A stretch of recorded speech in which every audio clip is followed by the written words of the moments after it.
A blunt message from Washington is rattling Europe's security alliance. The United States is signaling a shift, less parenting, more pressure. As NATO faces rising threats, cracks inside the alliance are suddenly visible. And the question now is whether Europe is ready to stand on its own. A striking metaphor from Washington is now echoing across Europe. U.S. Envoy to NATO, Matthew Whitaker, has likened America's European allies to children, dependent for years, but now expected to grow up and take responsibility for their own defense. Speaking at the presentation of the Munich Security Conference's annual report, Whitaker pushed back sharply against claims that the United States is retreating from NATO. "We're not dismantling the alliance," he said, but the message was unmistakable. "When your kids are young, they're dependent on you," Whitaker told the audience, "but eventually you expect them to get a job." He added that the U.S. still values its allies, but expects more action, not just words. The remarks come as the Trump administration continues to scale back its commitments in Europe, refocusing on defending the U.S. homeland and deterring China. For decades, Europe relied on an American security umbrella. Washington now says that era is over. That warning was reinforced by the Munich Security Conference report itself, which concluded that Europe can no longer prioritize prosperity over hard power, a line that Whitaker publicly rejected, even as his comments appeared to confirm the shift.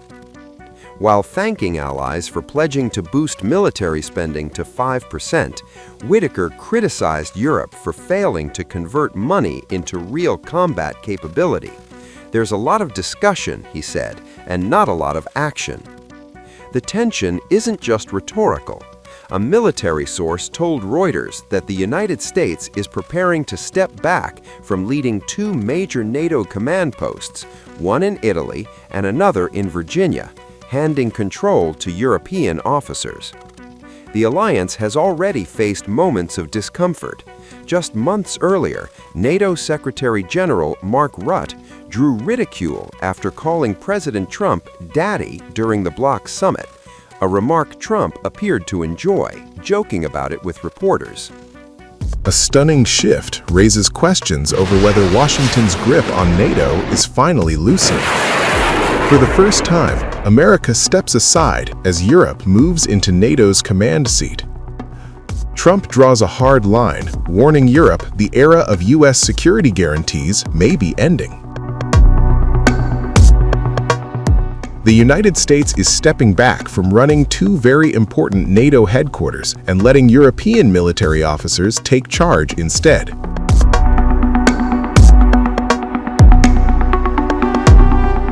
A military source told Reuters on February 9th that the U.S. will turn over two NATO's major command posts in Italy and Virginia. These command centers are Naples in Italy, which oversees NATO military operations in parts of Europe, the Mediterranean, and Africa, and Norfolk in Virginia, USA, which focuses on protecting the Atlantic Ocean and moving troops and equipment between North America and Europe. Until now, American generals usually ran these posts. Now, Europeans will be in charge, even though the bases stay where they are.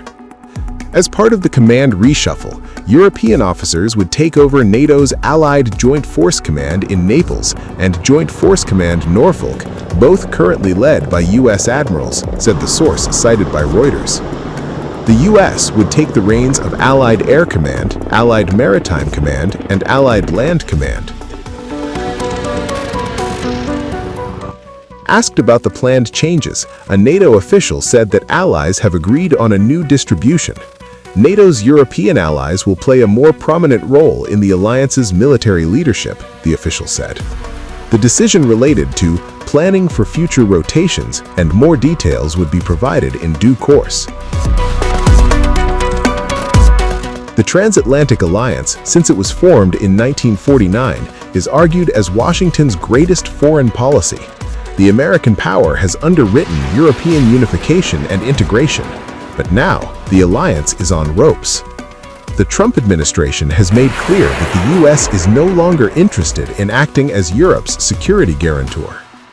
It has threatened to seize the territory of a NATO member, reduced funding to Ukraine, aggressively imposed tariffs on European allies, and, in its 2025 national security strategy, called for cultivating resistance to Europe's current trajectory.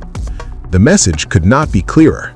The continent can no longer rely on the United States to defend it. For the first time in 8 decades, Europe stands alone. And the move of turning over 2 NATO bases is in keeping with Trump's demands that European nations take more responsibility for their own security. The Trump administration has called for the military alliance, long dominated by the United States, to become a European-led NATO. In January, testifying before the Senate Foreign Relations Committee, Secretary of State Marco Rubio downplayed concerns that the Trump administration is undermining the NATO alliance, but also repeated a long-standing complaint that NATO allies need to contribute more to defense spending. You were a member of this committee. You authored legislation to prevent President Trump from unilaterally leaving NATO, you and Senator Kaine. Do you still believe that the U.S. benefits from NATO?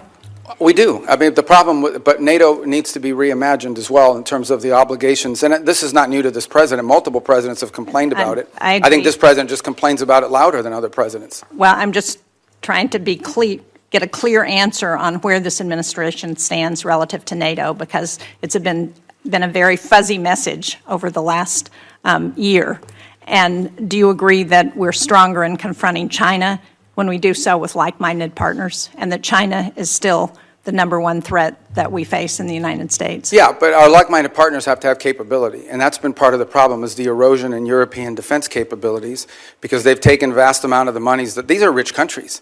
And because of the NATO umbrella, it gave them the flexibility to spend a tremendous amount of their revenues on social programs and not on defense. Now, maybe that trend line will begin to change. Well, it's already begun to change, frankly, and thanks. And I think the president deserves credit for that. And to the extent to which that unity is undermined, like the talk about Greenland and antagonizing Denmark, then it undermines NATO's ability. And the only people who are excited about that are Vladimir Putin and President Xi. Yeah, well, I would say that I think our alliances in NATO ultimately are something that's going to work out. Our partners understand the importance of the U.S. presence in NATO. Without the U.S., there is no NATO. And we understand that in order for NATO to be stronger, our partners need to be stronger.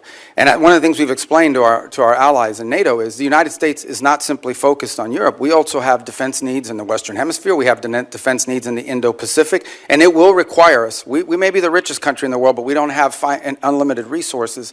And as we reassign exactly why we want to have allies and partners to help us as we're looking at conflicts around the world. And when we antagonize our allies and partners, and when we send Canada to do a trade deal with China instead of coming to New Hampshire or the United States, it weakens our ability to confront our adversaries. Yeah, but our allies have to be 2 things. They have to be willing to step up, but they also have to be capable of stepping up. And frankly, many of them have not. Our president's comments about NATO, about Denmark, and his attempts to coerce Denmark into giving up Greenland are appalling. They profoundly harmed our security.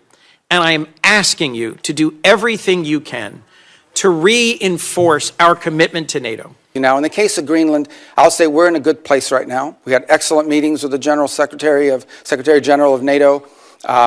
In fact, even as I speak to you now, there'll be some technical level meetings between us and our partners in Greenland and Denmark on this issue. And I think we have in place a process that's going to bring us to a good outcome for everybody.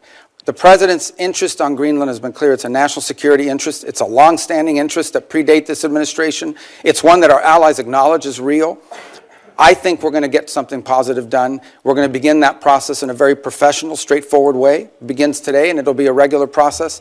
We're going to try to do it in a way that isn't like a media circus every time these conversations happen, because we think that creates more flexibility on both sides to arrive at a positive outcome.